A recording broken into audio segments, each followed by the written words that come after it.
Et bonjour à tous, on se retrouve aujourd'hui pour une nouvelle vidéo pour discuter de mes objectifs pour 2026 pour mes investissements. Donc on va regarder mes objectifs pour mon pilier bourse, crowdlending, immobilier et puis en fin de vidéo on verra un nouveau venu avec les métaux précieux. Donc avant de démarrer, je vous rappelle que je ne suis pas conseiller financier, mes vidéos sont uniquement à but pédagogique afin de partager mon expérience dans l'investissement. Je ne fournis pas de conseils en placement financier ou de conseils d'achat ou vente d'actions, chacun reste responsable de ses investissements. Alors, petit rappel, mes objectifs long terme, donc à 20-25 ans, disons, l'idée c'est de faire grossir mon capital pour me permettre de générer à terme des revenus passifs. Donc, à court terme, le premier palier va être d'atteindre les 100 000 euros. Donc, on va essayer d'atteindre ce palier sur le premier semestre 2026, si tout se passe bien, si on n'a pas de crack au niveau de la bourse. On va essayer d'y arriver. Du coup, côté bourse, justement, donc différents objectifs. Ça va être ma première priorité, ce pilier, encore une fois, cette année. Donc actuellement, ça représente un peu plus de 75%, je crois, de l'ensemble de mes investissements, si je ne me trompe pas. Donc, en parallèle de mon portefeuille quality, action quality et puis un petit peu croissance, typiquement avec l'action Celsius que j'ai en portefeuille. Donc ça, c'était mon portefeuille historique long terme. L'idée cette année, ça va être d'élargir un peu les investissements et profiter des opportunités du marché. Donc, je vais me faire une petite poche swing trading momentum, je pense, c'est-à-dire faire des achats à court moyen terme, donc faire de l'achat-revente pour essayer de capter des bonnes occasions à court terme. Parce que sur 2025, j'ai eu quelques regrets à propos de ça, d'avoir laissé passer des achats d'opportunités à fort potentiel en fait, car je souhaitais pas forcément garder les actions à long terme, du coup j'étais pas rentré dessus. Le cas évident cette année, ça a été ASML où elle était descendue sous les 600, je crois qu'elle avait tapé les 550 euros. Bon, elle était fortement sous-valorisée, ça semblait être une bonne opportunité, mais je suis pas rentré dessus parce que à long terme, l'action ne m'intéresse pas de l'avoir en portefeuille, vu qu'elle est bon, elle est quand même assez cyclique. Mais à court terme, ça semblait être une bonne opportunité, mais du coup, bon. Et entre-temps, donc voilà, elle a fait plus 58%, même un peu plus parce que là, il affiche 58%, c'était quand elle était à 750, donc ouais, c'est bien plus que ça. Elle a explosé, elle a retrouvé des niveaux, je crois que c'est les plus hauts historiques, hein, presque 1200 euros. Et du coup, voilà, je suis resté à côté parce que je voulais pas l'avoir sur le long terme. Donc, avoir une petite poche swing trading cette année, je pense que ça me permettra d'essayer de capter quelques bonnes occasions si j'en vois. Là, j'ai quelques dossiers dans le viseur. Faut que je réfléchisse encore si je passe à l'achat ou pas. Typiquement, des dossiers comme en ce moment, on a des actions quality, mais où il y a un questionnement par rapport à l'IA. Donc, des dossiers comme Adobe subit des fortes baisses, Constellation Software également, action canadienne. Bon, bah, ces deux actions-là qui sont considérées comme des actions qualité. À voir. Peut-être que sur de l'achat-revente, je mettrai un petit achat sur ces deux actions. Je vais voir comment ça se passe ces prochaines semaines. Du coup, à côté de ça également, comme je l'avais déjà expliqué sur mes vidéos précédentes, hein, une leçon apprise en 2025, c'était de devoir plus prendre en compte le momentum pour limiter le risque de stagnation. Un magnifique exemple ici avec Novo Nordisk, sur lequel je suis rentré en février, je crois, au mois de février, lorsqu'elle était repartie un petit peu. Je pensais que on avait retrouvé une bonne dynamique, mais c'était vraiment bien trop tôt au niveau de la phase haussière. On était encore bien loin. Voilà, en violet, c'est la moyenne mobile de 100, qui est généralement un indicateur que l'on regarde pour voir si on est sous-évalué ou pas. Et on était bien loin encore de la moyenne mobile, donc généralement on essaie d'attendre quand même de revenir au niveau de la moyenne mobile d'acheter quand on se base sur le momentum. Donc après, là, donc l'action avait, après mon premier achat, l'action avait fortement rebaissé. Du coup, j'avais renforcé autour des 400, 450. Ensuite, elle était encore retombée autour des 300. Et puis là, bon, ça fait plusieurs mois maintenant qu'elle était sur les 300. Et puis bon, là, depuis quelques semaines, on a peut-être enfin retrouvé une dynamique haussière. Elle est bien repartie là. Depuis début janvier, je crois que je suis donc parce que là, j'avais fait un achat à revente technique pour liquider mes pertes pour contrebalancer les gains que j'avais eu avec ma vente Apple. Donc j'ai racheté après les actions ici. Et donc là, autour des 300, ouais, on était à Presque 30% de performance déjà depuis le rachat, donc ça va remonter très vite. Et puis cette semaine, on est revenu au niveau de la moyenne mobile de 100. Donc je vais voir, peut-être que ces prochains jours, je referai encore un petit renforcement pour accompagner la hausse. Je vais voir comment ça se passe. Il y a beaucoup de volatilité en ce moment sur les marchés. Également, continuer d'être patient pour rentrer, renforcer les dossiers à une bonne valorisation, hein. Je suis assez content là-dessus. Je suis de plus en plus patient. Là où avant, dès qu'on rentrait dans la phase que je considérais comme bonne valorisation, je pouvais directement passer à l'achat. Maintenant, voilà, bon, c'est lié au premier point ici, hein. On essaie d'attendre quand même que ça se stabilise et de retrouver une dynamique haussière, même si on perd quelques pourcentages de hausse, c'est pas grave. L'idée, c'est pas rester planté pendant des mois, typiquement sur des actions baissières comme qui continuent de baisser encore et encore. Voilà. Donc, ouais, c'est de faire attention à ça sur 2026. Également, donc on va essayer de continuer à rationaliser et limiter le nombre de lignes en portefeuille, hein, pour gagner en efficacité. Actuellement, je suis sur 15 lignes, je suis déjà assez content. Mais bon, il y a quelques dossiers. Donc, d'une part, je vais voir certaines lignes. Si je trouve de meilleurs dossiers, si l'occasion se présente, bon, ben, je les échangerai. Et puis, j'ai quelques dossiers là sous surveillance pour 2026. Si je vois que ça continue pas, continue d'être sur mauvaise dynamique, hein, peut-être que je liquiderai. Donc, Kinsale, qui est une action dans l'assurance, ça fait un an et demi que je l'ai. Moi, 2026, il s'est rien passé. Elle a pas une bonne, même elle a un petit peu baissé. Là, je suis exactement, hier, elle est revenue exactement à mon prix de revient unitaire, hein, autour des 406 dollars, à quelques centimes près. Euh, donc on va voir cette année si on peut enfin retrouver une bonne dynamique. Là, ça commence à faire un moment qu'elle. Moi, j'étais rentré dessus il y a un an et demi, mais avant ça, elle a quand même stagné aussi un petit peu, donc ça commence à faire assez long. Novo Nordisk, bon, bah, c'était suite à la grosse baisse, mais là, depuis quelques semaines, elle repart bien, donc on espère que ça va continuer comme ça. A priori, son nouveau médicament aux US, là, les pilules anti-obésité, ont un succès foudroyant, donc on espère que ça continue sur cette dynamique.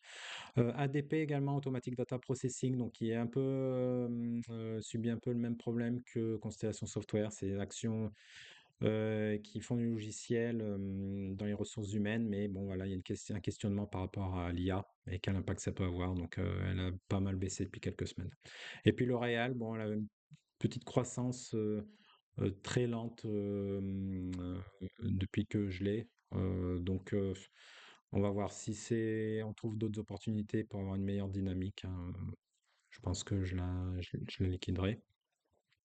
Côté Europe, bon, j'aimerais quand même avoir une des actions un peu plus côté Europe également. Donc là, j'ai Ferrari que j'ai dans le viseur qui est en baisse en ce moment. Donc, une fois qu'elle se sera stabilisée, peut-être que je la rentrerai en portefeuille. En termes de performance, objectif de cette année 2026, ça va être d'être au moins au niveau de mes benchmarks, hein, comme d'habitude, MSCI World et Vanguard All World. Donc là, l'année dernière, ça n'a pas été terrible, ça s'était bien passé jusqu'au mois d'octobre, novembre, et puis la saison des résultats a fait très mal au portefeuille. Donc où là, fin d'année, j'étais donc à moins 2,2 contre 6,6, donc 8,8% de différence. Bon, depuis le début d'année, là, ça a repris une bonne dynamique. On arrive fin janvier, je suis à 3,9 pour l'instant sur l'ensemble du portefeuille, 3,2 côté US, plus 8% côté Europe grâce à Novo. Et les benchmarks, donc 1% pour, là je crois que c'est le World, 0,3 pour le SP500 et le Amundi Europe 2,7. Donc on va essayer de continuer sur cette dynamique. Côté ETF également, moi, je vais continuer mon DCA mensuel sur mon ETF Vanguard All World, hein, qui est vraiment mon pilier fondation côté bourse. Voilà, on prend pas de risque, on prend un ETF extrêmement large, hein, plus de 4000 entreprises du monde entier, pays développés, pays émergents. Comme ça, on capte tout potentiel mondial. Et donc, on va essayer de faire remonter ce pilier à 40, peut-être 50% du portefeuille total. On va voir comment évolue la bourse cette année. Donc, pour avoir un bon équilibre avec versus mon pilier stock picking, mon portefeuille stock picking. Voilà, c'est à peu près tout pour la bourse. Avant de continuer, pensez à liker et à vous abonner hein, pour soutenir la chaîne. Laissez-moi en commentaire également si vous avez des questions ou, concernant vos objectifs 2026, si vous en avez, que ce soit au niveau bourse ou sur les autres piliers. Donc, de mon deuxième pilier, justement, ça va être le crowdfunding, encore une fois. Donc là, pas de gros objectifs hein, côté crowdfunding pour cette année. Je pense, sauf surprise, je vais surtout faire donc mes réinvestissements au niveau donc de mes intérêts mensuels, évidemment, mais je vais avoir des nouveaux apports très limités, je pense, sur ce pilier cette année. Peut-être je mettrai 100 euros par-ci par-là de temps en temps, chaque mois, pas tous les mois, justement. Mais voilà, on va limiter un petit peu. L'idée, c'est quand même, j'aimerais bien arriver aux 200 euros d'intérêt mensuel. Pour l'instant, je suis à 180 euros. Donc, et pour ça, a priori, il me faudra un capital de 24-25 000 euros environ. Là, je suis à hauteur de 22 000, 22 600 euros, je crois, euh, en de landing. Donc, voilà, on va essayer d'atteindre cet objectif sur l'année. Et puis, donc, continuer de diversifier pour limiter le risque, hein. Donc, on va essayer d'ouvrir une 10e plateforme. Je voulais le faire à la fin 2025, mais bon, j'ai pas eu l'occasion. Là, pour l'instant, je suis content. Là, j'ai réussi à bien rééquilibrer entre toutes mes plateformes. J'ai encore une petite surpondération pour côté swapper, mais bon, qui fait du bon boulot, hein. Donc, je suis encore à 21%. Il y a un petit peu de cash drag quand même depuis quelques semaines, donc je vais guetter ça. Et puis de manière générale, de toute façon, hein, je vais continuer. Il va falloir faire un suivi quand même régulier sur la plateforme. Il faut être assez dynamique là-dessus. Si on voit que j'ai fait pas mal de réajustements cette année côté RoboCash et Peerberry que j'ai baissé, puisque j'étais rentré sur Mintos, Afranga et Indemo, et renforcé un petit peu l'undermarket. Donc voilà, ça a pas mal rééquilibré. En tout cas, la dynamique est toujours très bonne. Pas de problème à l'horizon, hein. Donc ça, c'est vraiment, vraiment bien. OK. Côté immobilier et donc moi pour l'instant je suis, investi si vous avez vu ma vidéo de la semaine dernière où j'explique mes différents investissements, hein. Donc je suis investi sur la plateforme, tokenisée d'immobilier, Realty.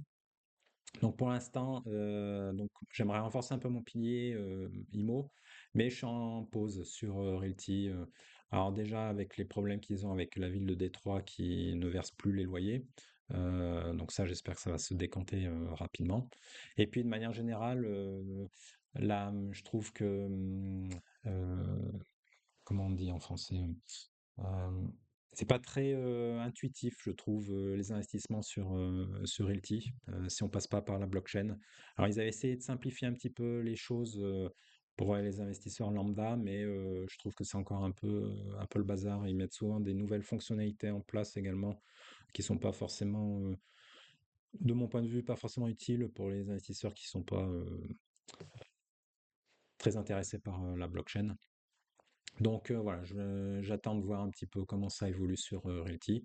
Du coup, hein, à côté de ça, je regarde un petit peu les SCPI pour diversifier le pilier immobilier. Mais bon, là, c'est pareil, je suis moyennement content et il y a potentiellement pas mal de taxes en fonction des quel SCPI on prend. Les rendements sont moyens.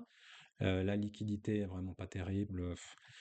Donc sur ce pilier-là, j'ai pas de bonne solution pour l'instant. On va voir si ça évolue sur cette année.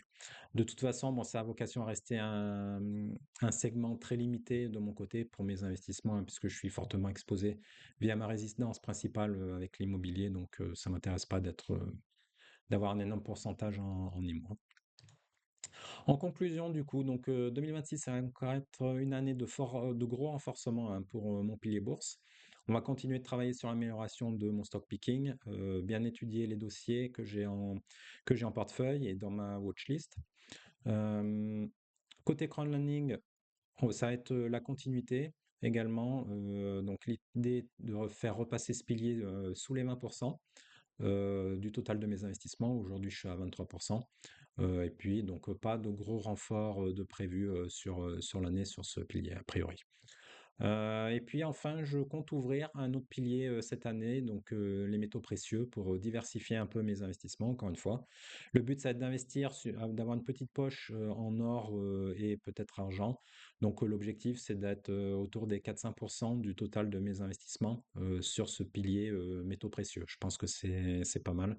Il y a une très bonne dynamique en ce moment, si le moins qu'on puisse dire, sur l'or et l'argent. C'est surtout l'argent, là, ça explose en ce moment.